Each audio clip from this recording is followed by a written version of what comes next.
C'est un cri de victoire. À l'annonce du verdict, les fans de Johnny Depp, pancarte à la main, laissent éclater leur joie.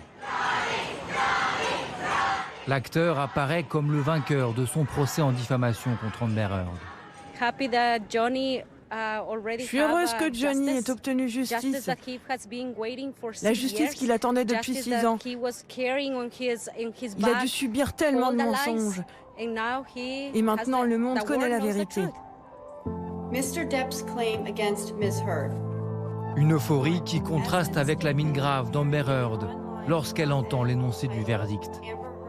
Do you find that Mr. Depp has proven all the elements of defamation? Answer, yes. Comme un coup de massue. Le jury a estimé que la comédienne avait émis de fausses déclarations en se présentant comme victime de violences conjugales. Il octroie 15 millions de dollars de dommages et intérêts à Johnny Depp. Un succès pour ses avocats qui sortent sous les applaudissements. Le verdict d'aujourd'hui confirme ce que nous disons depuis le début, à savoir que les allégations contre Johnny Depp sont diffamatoires et ne sont soutenues par aucune preuve. Maintenant que le jury a rendu son verdict définitif, il est temps de tourner la page et de se tourner vers l'avenir.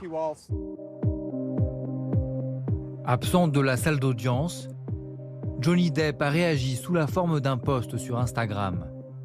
6 ans après, le jury m'a rendu ma vie. Le meilleur est à venir. Après 7 semaines d'un procès ultra médiatique, il sait qu'il a déjà gagné la bataille de l'opinion publique.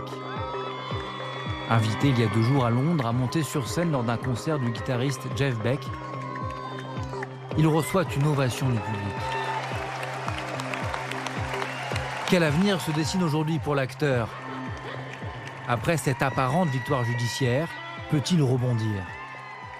On pourrait imaginer que la carrière de Johnny Depp soit relancée en dépit de ce qu'il dit lui-même. Lui dit que tout est terminé, que sa carrière est finie, qu'il ne s'en remettra jamais. C'est pas tout à fait exact. L'Amérique aime aussi ce qu'on appelle là-bas les born again, aime les histoires de gens qui reviennent de l'enfer pour repartir presque de zéro.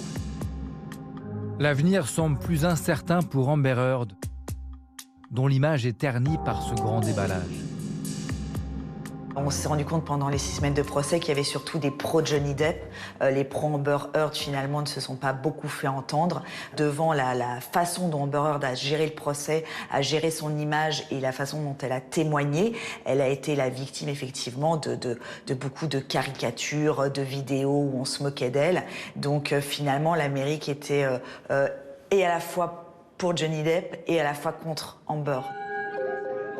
Si les jurés ont également estimé que l'actrice avait été diffamée par Johnny Depp, lui accordant 2 millions de dollars de compensation financière, Amber Heard a confié dans un communiqué sa profonde déception, elle qui a affirmé au procès avoir été violée par l'acteur.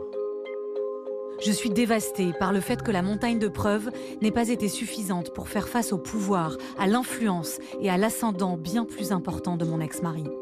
Je suis encore plus déçue par ce que ce verdict signifie pour les autres femmes. C'est un revers. Cela remet en cause l'idée que la violence envers les femmes doit être prise au sérieux. C'est aussi l'inquiétude de nombreuses femmes. La décision du jury serait-elle le signe d'un recul du mouvement MeToo? Elle symbolise ce qu'on appelle le backlash. Le backlash, ça veut dire le retour de flamme, le retour de bâton en anglais. Dès qu'il y a des avancées féministes, dans les 10 ans qui suivent, il va y avoir un retour de flamme avec des lois, avec des discours qui vont être à l'antithèse de ce qui a été fait pendant ce mouvement féministe. Typiquement, là, on est en plein dedans avec ce procès pour diffamation. Selon son avocate, Amber Heard ne serait pas en capacité de payer les dommages-intérêts à son ex-époux. L'actrice compte faire appel de la décision.